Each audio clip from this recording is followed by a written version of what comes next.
Le DAF Fresh Morning, c'est 104.5 tonnes de bonne humeur. Tous les matins sur Urban FM. La meilleure radio de la capitale. La meilleure radio de la capitale. Vous êtes sur les 104.5 Urban FM, la station urbaine, et vous écoutez le DAF Fresh Morning. On a un invité ce matin, comme tous les matins d'ailleurs, dans notre émission, Monsieur Bekale Bengama Grégoire. Il est coordonnateur national de Sahaja Yoga.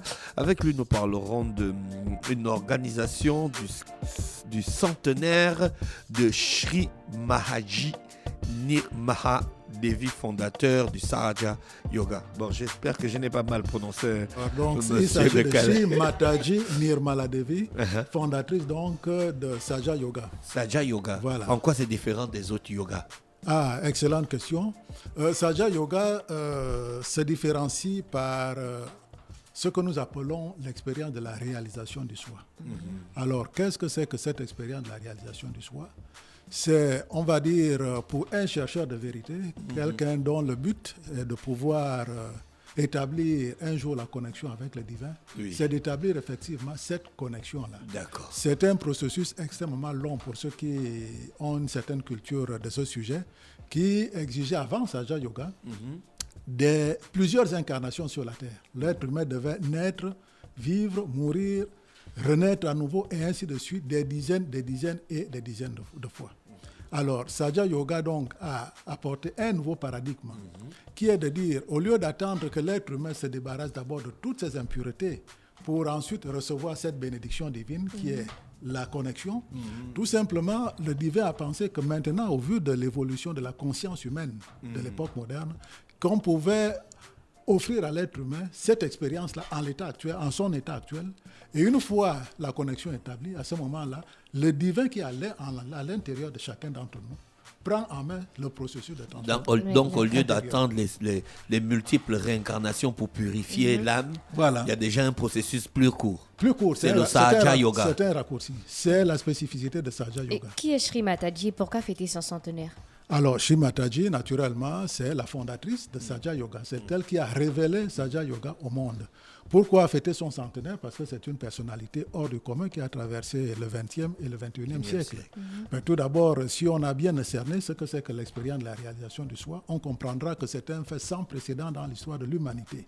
Du point de vue spirituel, qui est la raison d'être, de notre raison d'être sur Terre, nous ne sommes sur Terre que pour évoluer spirituellement et atteindre cet état.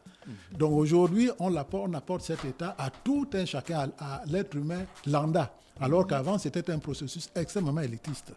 Donc, c'est un apport considérable pour tout être humain. Est-ce que tout esprit est capable de recevoir cet enseignement? C'est ce que je suis en train d'affirmer. C'est-à-dire qu'aujourd'hui, au vu du niveau de l'ouverture de la conscience humaine globale, Sahaja Yoga... Vous pensez que la conscience humaine globale s'est ouverte? Pas ouverte, évoluée.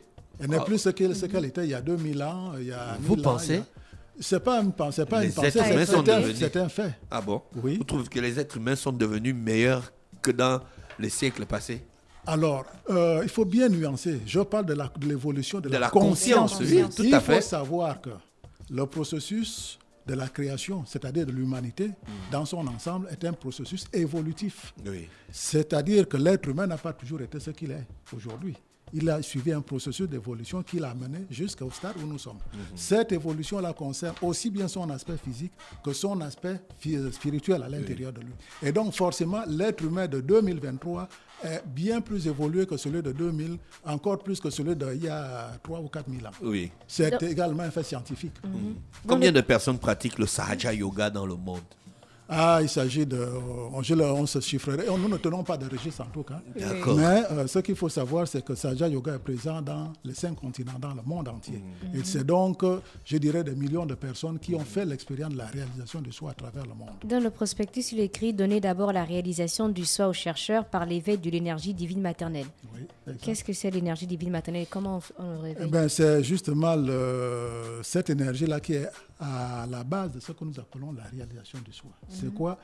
La plupart des religions parlent de Dieu en 3 personnes.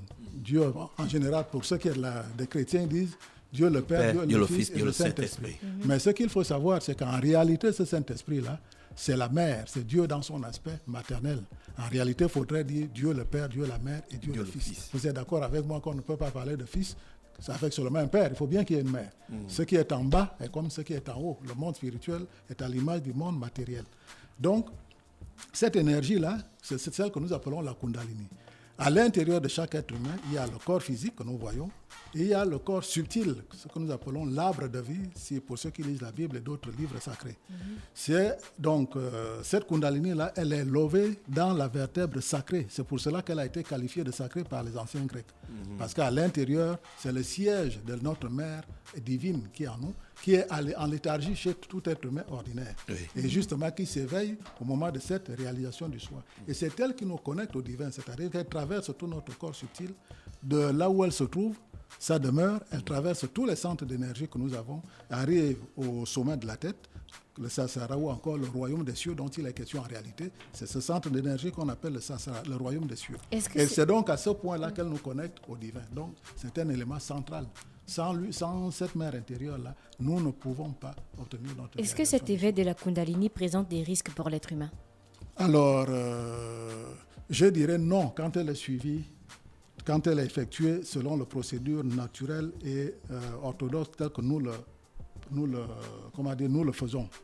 Ce qu'il faut savoir, c'est que pour que la Kundalini s'éveille, il y a un certain nombre de précautions dont il faut s'entourer. Et je dirais même la plus grande protection, c'est celle de son Fils.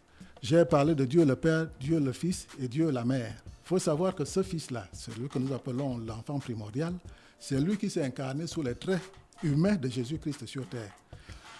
Mais cet enfant-là, il veille, c'est lui qui est chargé de veiller sur la demeure de sa mère, c'est-à-dire la vertèbre sacrée qui est là. Et sa mère ne peut entamer l'ascension pour nous connecter, nous réaliser que si son fils lui a donné le déclic pour dire oui, cet adepte-là effectivement est prêt à recevoir sa réalisation du soi.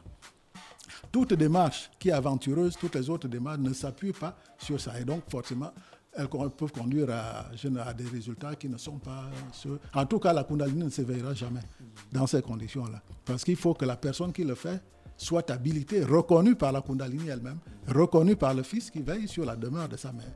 Et donc ça, c'est la voie normale, divine, autorisée par le divin. Ici, est-ce qu'il y a des disciples qui pratiquent le Sahaja Yoga? Au Gabon, oui. Naturellement, il y a des adeptes de Sahaja Yoga. Vous êtes à combien? Vous avez un siège?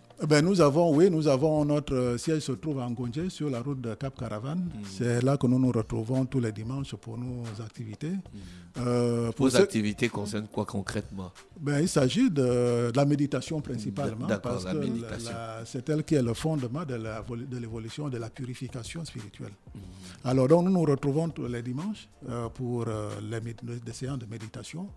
Le nombre d'adeptes, comme je le disais tantôt, il n'y a pas de registre dans Sahaja Yoga, mais aujourd'hui on peut estimer c'est des centaines de personnes qui ont reçu la réalisation au niveau du Gabon. Vous avez reçu ça quand? Personnellement? Oui. Ah. Vous avez connu Sri Mataji personnellement? Personnellement, je dis non, ce n'est pas nécessaire. D'accord. Vous voyez bien que le Sahaja Yoga est présent sur les 5 continents, donc si chaque Sahaja Yogi ou Yogini voulait faire la connaissance personnelle, physique, moi je veux dire de Sri Mataji, ce serait autre chose, mais on va dire spirituellement, il y a des choses que je ne peux pas évoquer sur ce plateau. Vous avez les secrets dans le yoga? Non, ce n'est pas des secrets, mais on va dire que quand vous allez nous ne sommes pas initiés, on ne peut pas comprendre. Il n'y a pas d'initiation. Sahaja Yoga n'a pas d'initiation. C'est la réalisation du soi, c'est-à-dire il y a des grades que l'on doit atteindre quand même. Il n'y a pas de grade dans Sahaja Yoga. Dieu, il n'y a pas de grade. Qui peut vous conférer? Mais dans votre méditation, vu que vous avez plusieurs activités en fait, donc il n'y a pas de grade, on médite simplement par rapport à un sujet bien défini. Vous avez reçu votre réalisation du soi, c'est la seule condition. Votre Kundalini est éveillée, donc vous êtes apte à tenir. Mais donc quand on vient à vos sessions, c'est pour apprendre à éveiller notre... Non, on ne vient pas pour apprendre. C'est la première chose qu'on fait. On commence par éveiller votre Kundalini, vous donner la réalisation du soi. Donc vous connectez au divin. Oui. Une fois que vous êtes connecté au divin, maintenant, il faut entretenir cet effet, cet état par la méditation. C'est la méditation qui permet d'entretenir l'activité de la Kundalini. La Kundalini est comme un feu. Il faut être tout feu pour qu'il brûle, il faut un combustible. Ce combustible-là, c'est la méditation. Qu'est-ce que le Kundalini peut m'apporter? Vous d'abord, elle commence par vous restituer votre vraie nature. Parce que quand vous dites moi, le moi là, c'est qui? Comment vous le définissez, votre moi, le je? Votre je, vous le définissez comment? Votre aspect extérieur, vos petites possessions matérielles, qu'est-ce que c'est? Le je, quand on parle de je, en réalité, c'est à quoi vous devez vous identifier, c'est l'esprit qui est en vous. Parce que c'est votre vraie nature. C'est ça le vrai je. Le petit je, c'est notre ego, nos fausses identifications, c'est à quoi nous nous identifions dans la vie de tous les jours. Nos conditionnements que nous avons reçus. C'est ça notre petit je qui est si égoïste, si mesquin, si bas. Et c'est celui-là que nous devons crucifier, que le Seigneur Jésus-Christ est venu crucifier. C'est-à-dire se dépouiller de ces aspects-là en réalité qui ne sont pas notre vraie nature, qui nous encombrent. Et une fois dépouillé de ceci, alors l'esprit peut se dégager et prendre le contrôle de votre vie, dans votre vie. Le centenaire, vous avez une manifestation prévue? Une conférence publique. Nous avons effectivement une conférence publique qui sera organisée le samedi 18 mars à la Chambre de commerce de Libreville à 10h. Et à laquelle, naturellement, sont conviées toutes les personnes qui s'intéressent aux questions spirituelles. Quel est le thème de cette conférence publique? Il n'y a pas de discrimination. Que vous soyez croyant, athée, chrétien, tout ce que vous voulez, vous êtes le bienvenu. Il y a un thème? Le thème, justement, portera sur comment découvrir le divin en l'homme. D'accord. Parce que c'est l'héritage que Shimataji a laissé à l'humanité. Vous pensez que par les temps qui courent, dernière question, excusez-nous de vous retenir encore un peu plus longtemps. Je voudrais vous pensez que par les temps qui courent, on a besoin d'éveiller notre conscience? D'éveiller nos consciences afin de rentrer en contact avec le divin, c'est important. Quelle est votre raison d'être en tant qu'être humain? Moi, je ne sais pas. Moi, je suis un terrien, un pur terrien, matérialiste. Matérialiste, comme vous dites, c'est souvent ce qu'on affirme. Mais le jour, dès que vous serez face à des difficultés, vous allez dire « Ah mon Dieu, pourquoi ça m'arrive à moi ?» Oui. Donc, même quand on est matérialiste, on se pose cette question-là. Il faut savoir que, je le rappelle, je l'ai dit tantôt, la raison d'être de l'être humain sur Terre, c'est de pouvoir évoluer. Évoluer, ça veut dire quoi? Évoluer, ça veut dire nous débarrasser de nos négativités, des aspects vulgaires, on va dire de nos défauts, pour parler simplement, pour pouvoir permettre à l'esprit en nous de pouvoir s'exprimer. De manière à ce que dans tout ce que nous faisons, dans nos paroles, nos comportements, ce soit l'expression du divin et non plus nos petits comportements mesquins qui sont le fait de notre... Mais les petits comportements là, oui. Le divin nous a conçus avec ça. C'est le divin qui a conçu l'humanité. Oui, exact. Donc c'est lui qui a mis ces petits comportements qui se développent en nous. Non, attention, pas de confusion s'il vous plaît. D'accord. Le divin nous a créés avec notre structure physique et mentale. Cette structure, elle est composée de quoi? Effectivement, pour parler le plus simple, il y a ce que nous appelons l'ego, il y a ce que nous appelons le super-ego. L'ego, c'est le quoi? L'ego, c'est un peu, on va dire, tout ce à quoi nous nous identifions de manière superficielle. Et les deux forment des ballons ici. C'est-à-dire, vous savez pourquoi à la naissance de l'enfant, il y a cette partie-là qui bat. Parce que tout simplement, quand l'enfant est dans le sein de sa mère, il est en connexion directe avec le divin. Et ce divin-là passe par le sommet de cette fontanelle-là. Donc, il y a un trou là.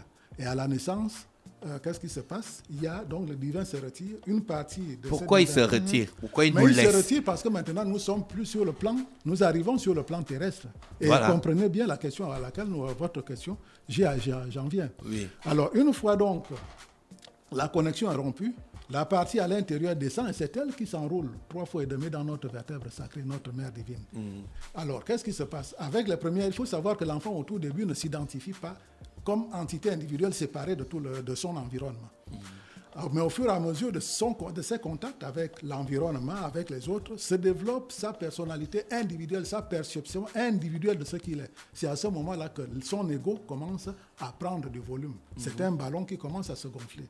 D'un autre côté, les expériences qu'il a vécues s'emmagasinent de l'autre côté, c'est-à-dire le super-ego. Et ces deux ballons-là, lorsqu'ils gonflent, ils pressent sur le canal central dans lequel circule le divin. Presse ce tuyau-là, c'est comme un tuyau d'eau. Quand vous le pressez, finalement, le débit d'eau s'arrête. Et effectivement, là, le divin ne peut plus être connecté. Et nous sommes coupés du divin.